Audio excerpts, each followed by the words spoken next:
सुब्रमण्यम स्वामी जी का ट्वीट है, नाबालिग बच्चियों के साथ सेक्स का कोई काम हुआ है, उसके ऊपर एक प्रेस कॉन्फ्रेंस करा दीजिए ना मोदी जी से या उनके मंत्रियों से, पता चल जाएगा देश को किस तरह की सरकार चला रही है। सुब्रमण्यम स्वामी को सीरियसली नहीं लेते हैं। सीरियस विषय है, वहां पर जांच चल रही है अमेरिका में। अच्छा नहीं लगेगा आप नहीं, आप बोल लीजिए सर, आपको कौन रोक पाया है? आप बीजेपी का पक्ष आप कौन रोक पाए? बीजेपी का पक्ष नहीं, जनता का पक्ष रखती हूँ मैं। नमस्कार, आदाब, आप देख रहे हैं खबर अड्डा और मैं हूँ आपके साथ सुम्बुली राम।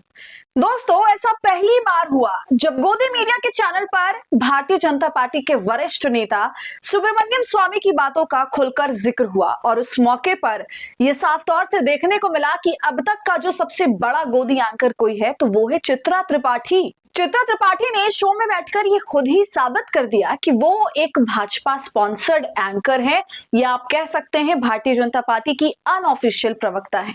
दोस्तों, ये पूरा मामला प्रधानमंत्री मोदी से जुड़ा है और जुड़ा है अमेरिका के एप्स्टीन फाइल से।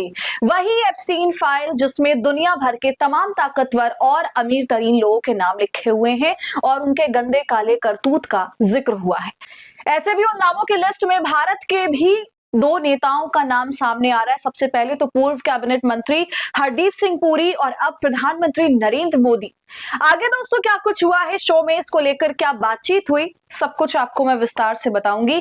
सुब्रमण्यम स्वामी ने क्या कहा वो भी आपको बताऊंगी, तो आप हमारे साथ अंत तक बने रहिएगा, कहीं मत जाइएगा। दोस्तों, हमारे मुख्य धारा की मीडिया की ये एंकर्स, इन्हें पत्रकार कहना पत्रकार शब्द की तौहीन जैसा होगा, इसलिए इन्हें एंकर ही कह देते हैं, वही सही है।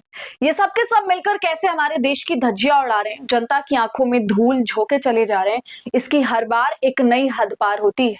कैसे उनके मुंह में सत्ता का निवाला अटका हुआ है कि चापलूसी के अलावा इनसे और कुछ होता ही नहीं, वो आप थोड़ी देर बाद देख ही लीजिएगा। दोस्तों, अब ऐसा लग रहा है कि एप्स्टीन फाइल वाला पूरा मामला दबा देने के लिए सरकार ने इन एंकर्स को भी हिदायत दे डाली है। जो भी प्रवक्ता, जो भी पत्रकार या व्यक्ति टीवी चैनलों पर आकर एप्स्टीन फाइल या फिर सरकार के मंत्रियों का उससे संबंध के बारे में बात कर रहा है, तो फिर पत्रकार और एंकर उस पर ही चढ़ने का काम कर रहे हैं और सरकार को डिफेंड करने लग रहे हैं। वैसे ये कोई नई बात तो है नहीं कि चित्रा त्रिपाठी ने किसी प्रवक्ता को टोका हो या फिर सरकार का पक्ष लिया हो। हर मुद्दे पर चित्रा त्रिपाठी और तमाम गोदी मीडिया के एंकर्स ऐसा करते रहते हैं, लेकिन इस बार बात कुछ अलग है। जी हाँ, कांग्रेस पार्टी के प्रवक्ता आलोक शर्मा चित्रा त्रिपाठी के प्रोग्राम में बैठे हुए थे, तो फिर उन्होंने एप्स्टीन फाइल और उससे जुड़े सुब्रमण्यम स्वामी के ट्वीट के बारे में जिक्र कर डाला। ऐसा आमतौर से होता नहीं है, मगर ये मामला इतना बड़ा है कि अब इसकी चर्चा हो रही है। तो आलोक शर्मा ने स्वामी के ट्वीट का जिक्र किया और उसके साथ ही अपने मोबाइल फोन पर ट्वीट भी दिखाने लगे। दोस्तों, हमने पिछली वीडियो में आपको ये बताया था कि स्वामी ने क्या कुछ कहा इस मामले को लेकर और कैसे उन्होंने इस ट्वीट को करते ही डिलीट भी कर दिया, मगर हर किसी ने इस ट्वीट को सेव कर लिया था।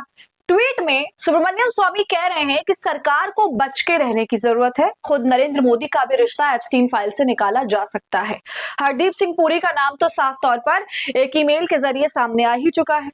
लेकिन जब आलोक शर्मा ये ट्वीट दिखाते हैं तो चित्रा त्रिपाठी बिल्कुल भाजपाई योद्धा की शक्ल में प्रवर्तित हो जाती हैं और सामने आकर फ्रंट फुट पर बैटिंग करती हैं। कहती हैं कि सुब्रमण्यम स्वामी को तो भारतीय जनता पार्टी वाले भी सीरियस नहीं लेते, तो आप लोग क्यों ले रहे हैं। तो इस तरह की बात कहकर चित्रा ने मामले को ठंडा करना चाहा, मगर दोस्तों हम आपको बता दें कि सुब्रमण्यम स्वामी भाजपा के वरिष्ठ नेता हैं और लगातार वो पार्टी के नेताओं की पोल खोलते रहते हैं और ज्यादातर केसेस में उनकी बातें सही भी साबित होती हैं। ऑपरेशन सिंदूर के बारे में जो उन्होंने कहा वो भी सही साबित हुआ, तमाम तरीके के राजनीतिक आरोप जो वो लगाते हैं वो भी लगभग सही साबित हुए। लेकिन एप्स्टीन फाइल के बारे में जो स्वामी कह रहे हैं वो काफी चिंताजनक है।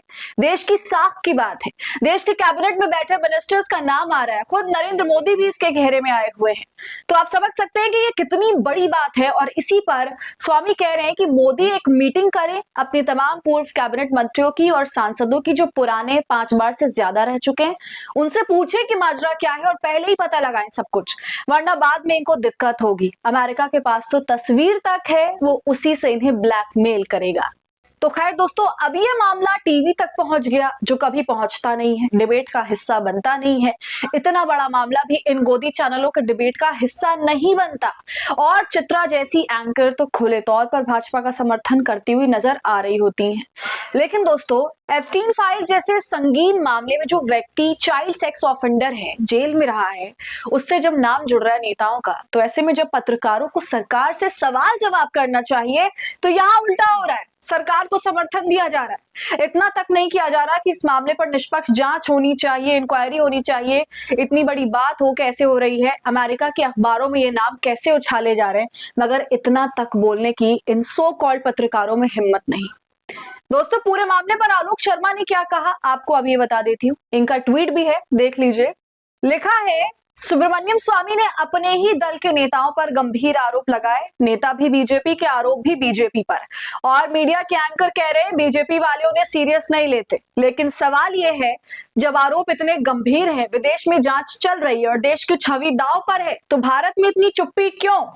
विदेशी मीडिया में खुलकर बात हो रही है, विदेशी मीडिया में एप्स्टीन फाइल और जेफरी एस्टीन के ऊपर खुलकर रिपोर्टिंग हो रही है, लेकिन भारत में सन्नाटा है। सवाल तो दोस्तों बहुत बड़ा है, बहुत जरूरी भी है कि आखिर क्यों भारत में इसकी चर्चा नहीं हो रही। यहाँ सिर्फ नेताओं की बात नहीं है, ये पूरे राष्ट्रहित की बात है। इतने बड़े मामले में भारत के नेताओं का नाम शामिल होना काफी शर्मनाक है। क्यों हमारे देश के पत्रकार तलवा चाटू बने हुए हैं? क्यों ये अपनी जनता को धोखा दे रहे हैं? दोस्तों, आपकी इस पर क्या राय है? हमें अपनी राय आप कमेंट करके जरूर बताइए। वीडियो पसंद आई हो तो इसे लाइक और शेयर कर लें। ऐसी तमाम अपडेट्स के लिए खबर अड्डा को यूट्यूब पर सब्सक्राइब कर लें।